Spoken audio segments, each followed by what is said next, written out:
কারক case মানে থানার case নয়, কেস মানে হচ্ছে কারক, ঠিক আছে? যেমন আমরা বাংলাতে পড়ি না কর্তৃকারক, কর্মকারক, অধিকরণ কারক, শুনেছিস? সেরকম ইংরেজিতে কেস আছে। ইংরেজিতে মোট মানে এখানে 5টা ইম্পর্টেন্ট কেস আছে। কটা? 5টা। একটা হচ্ছে নমিনেটিভ কেস, কি case? Nominative case, accusative case, accusative case, possessive case, positive case, vocative case, vocative case, dative case. Dative case. মাই খাবে সরেন দিয়ে দেবো। না মোটামুটি ওইটাতে বলছি দেখ, এই নমিনেটিভ কেস যেটা বলছি এটারই একটা অপর নাম, একে বলে সাবজেক্টিভ কেস। কি বলা হয়? Subjective case. আচ্ছা, এই নমিনেটিভ কেসের সাবজেক্টিভ কেস প্রথমত কেস যাকে বললাম যে কেসের মানেটা কি, কেস আমরা কখন ইউজ করব বা কারক আমরা ইউজ কখন করব, ঠিক আছে? না আমাদের নাউন বসে, তো নাউনের বিভিন্ন স্থান আছে বসার, সেই বিভিন্ন স্থানকে দেখানোর জন্য কেস বসে। ক্লিয়ার হয়েছে? অন্য একটি নাউনের সঙ্গে আরেকটি নাউনের যে সম্পর্ক সেটা বোঝানোর জন্য কেস ব্যবহৃত হয়। নাউন তো এক জায়গায় বসে না, নাউন কোনো সময় সাবজেক্টের জায়গায় বসে, কোনো সময় অবজেক্টের জায়গায় বসে, বসে তো। তো ওইরকম ভাবে এরকম করে নাউনগুলো কত জায়গায় বসতে পারে? 5 ভাগে। কত ভাবে? 5 ভাগে। তো এটাতে কেস, এটার দ্বারা আমরা কেসকে বুঝতে পারি। বুঝতে পারলি? তো প্রথমে যে নমিনেটিভ যে কেস বললাম না, সেই নাউনের অবস্থানটা এখানে কোথা থেকে বুঝতে পারবো? যে সাবজেক্টিভ কেস এর নামটা অ্যাকচুয়ালি কারণটা হয়েছে এটার জন্য, কারণ এটা সাবজেক্টের জায়গায় নাউনটা বসবে। কিসের জায়গায় বসবে? সাবজেক্টের জায়গায়। তাহলে নাউনটা যখন সাবজেক্টের জায়গায় বসবে না, তখন ওটাকে বলবি সাবজেক্টিভ কেস অথবা নমিনেটিভ কেস। ক্লিয়ার হয়েছে? এটা মুখস্থ রাখার শর্ট ট্রিক একদম করে দিবি যে এস এন অথবা এন এস এরকম দিয়ে মনে রাখবি যে না, এটার একটা নাম হচ্ছে সাবজেক্টিভ কেস অথবা ইয়াকে বলতে পারিস নমিনেটিভ কেস। ক্লিয়ার হয়েছে? যে আর এর বাংলা মানে হচ্ছে কর্তৃকারক। কারণ আমাদের যে সাবজেক্ট হয়, এই সাবজেক্টের বাংলা মানে কি? যে কর্তা। সাবজেক্ট কর্তা হিসেবে ব্যবহৃত হতো। তাহলে এই কর্তা, যেমন Ram is going to school, তাই এখানের মধ্যে কর্তা কে? সাবজেক্ট কে? রাম। তাহলে এখানে কাজটা কে করছে? রাম। তাহলে রাম এখানে কি? কর্তা। সেখানে অবজেক্ট হলে কর্ম বলতো। তাহলে এটা কর্তা, তার জন্য এর নাম হচ্ছে কর্তৃকারক। কি নাম? কর্তৃকারক। একটা एग्जांपल দেখ, সাবজেক্ট হিসেবে বসে। যেমন দা গার্ল ইজ কামিং, মেয়েটি আসছে, এখানের মধ্যে সাবজেক্ট কোনটা? The girl. তাহলে এখানে যদি আমরা এটাকে কি বলবো? সাবজেক্টিভ কেস বলবো। কি বলবো? Subjective case. আশা করি বুঝতে পেরেছি। বুঝতে পারলি? তাহলে এটা কি হলো? Subjective case. এবারে সাবজেক্টকে খোঁজার জন্য আমরা তো ভার্বকে প্রশ্ন করতে পারি। কি কি দিয়ে? হু দিয়ে আর হোয়াট দিয়ে। হু দিয়ে আর কি দিয়ে? হোয়াট দিয়ে। হু দিয়ে প্রশ্ন করলে সাবজেক্ট খুঁজে পাবি, আর হোয়াট দিয়ে প্রশ্ন করলে সাবজেক্ট, হোয়াট দিয়ে জড় বস্তু খুঁজে পাওয়া যাবে। ঠিক আছে? যেমন যদি বলি হু ইজ কামিং, উত্তর কি হবে? The girl is coming. So এটা কি বলে আমাদের? সাবজেক্ট। তার জন্য আমরা কি বলবো? সাবজেক্টিভ কেস অথবা নমিনেটিভ কেস। প্রথমটা বুঝতে পারলি? প্রথমটা ক্লিয়ার। দ্বিতীয় নম্বর হচ্ছে দেখ অবজেক্টিভ কেস অথবা অ্যাকুজিটিভ কেস। কি বলবি? অবজেক্টিভ কেস আর অ্যাকুজিটিভ কেস। অ্যাকুজিটিভটা হচ্ছে আর একটা এক্সট্রা নাম আলাদা। ক্লিয়ার হয়েছে? তো এই অবজেক্টিভ কেস মানে কি? আমাদের নিশ্চয়ই নাউনটা কোথায় বসবে? অবজেক্টের জায়গায় বসবে। সাবজেক্টের জায়গায় বসছিল বলে এটা সাবজেক্টিভ কেস বলছিল। অবজেক্টের জায়গায় বসলে কি বলবি? অবজেক্টিভ কেস বলবি।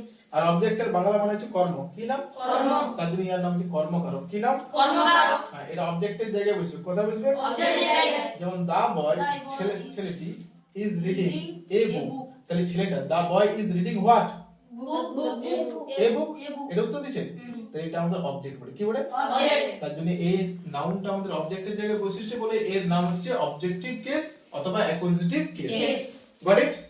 নেক্সট হচ্ছে পজেসিভ কেস। তোতে কি এর আগের দিনে শিখালাম তো পজেসিভ অ্যাডজেক্টিভ আর পজেসিভ প্রোনাউন শিখালাম। এই পজেসিভ কথার অর্থ অধিকার শিখাইছিল। কোন জিনিসের পজেশন বোঝাবো, অধিকার বোঝাবো। কি বোঝাবো? অধিকার। তার মানে আমাদের নাউনটা এমন এক জায়গায় বসবে যে অধিকার বোঝাবো। কি বোঝাবো? অধিকার। আর এই পজিটিভ কেসেরই অপর নাম হচ্ছে জেনেটিভ কেস। কি নাম? Genitive case. এই পজিটিভ কেসের অপর নাম হচ্ছে জেনেটিভ কেস। কেস। এটা সূত্র মুখস্থ হবে পিজি থেকে। কি দিয়ে? পিজি। পিজি হসপিটাল আছে না কলকাতার হসপিটাল বলে না, সেটা দিয়ে পিজি। ক্লিয়ার হয়েছে? আর এটা ভুলে গেলাম, এটা বলতে, এটা বলবি ও এ অথবা এ ও, সূত্র মনে রাখবি। তাহলে পিজি মানে কি? Positive case. এর অপর নাম হচ্ছে জেনেটিভ কেস। সম্বন্ধ পদ বলা। কি বলাই?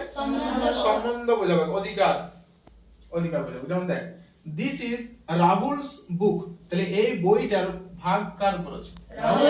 তাহলে বলছি এটা রাহুলের বই, তো এই রাহুলের বই, এটা রাহুল আছে না, এটা আমাদের কি কেস হলো? Positive case.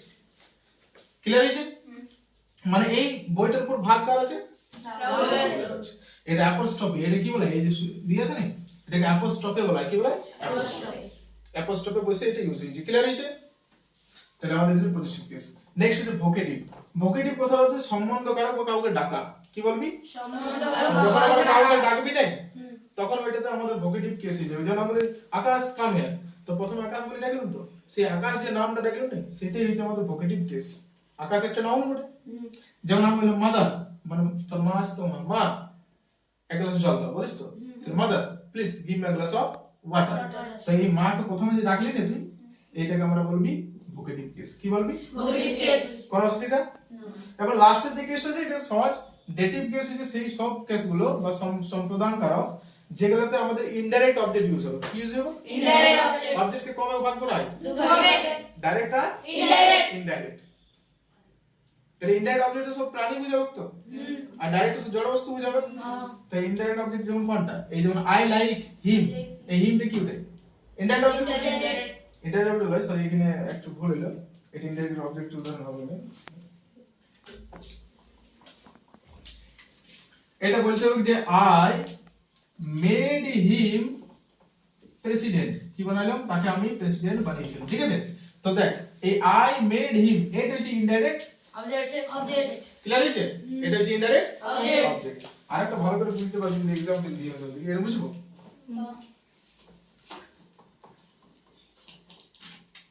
যেমন আমি বলি যে হি gave me a story book। তার মানে বাংলা মানে কি বল? হি gave me a story book মানে কি? সে আমাকে দিয়েছিল একটা গল্পের বই দিয়েছিল। তো তাহলে এই হিটা কি সাবজেক্ট বটে? গেভটা কি বটে? কি বটে? Man verb. আর এই মিটা অবজেক্ট বটে? বটে?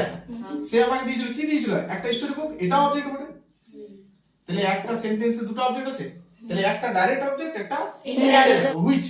which is the indirect object and which is the direct object। Sorry, তাহলে এখানের মধ্যে দেখে মি আছে, মিটা জড় বস্তু বটে না প্রাণী বুঝেছি? তাহলে প্রাণী বুঝালে আমাদের কি হবে? Indirect object. তাহলে এটা ইনডাইরেক্ট অবজেক্ট। অবজেক্ট। আর এই যে স্টোরি বুক এটা তো জড় বস্তু, তাহলে এটা আমাদের কি বটে? ডাইরেক্ট। ক্লিয়ার হয়েছে? তো এই ইনডাইরেক্ট অবজেক্টটাকে আমরা কি বলবো? ডেটিভ কেস বলবো। কি কেস বলবো? Dative case. Bus, that's all.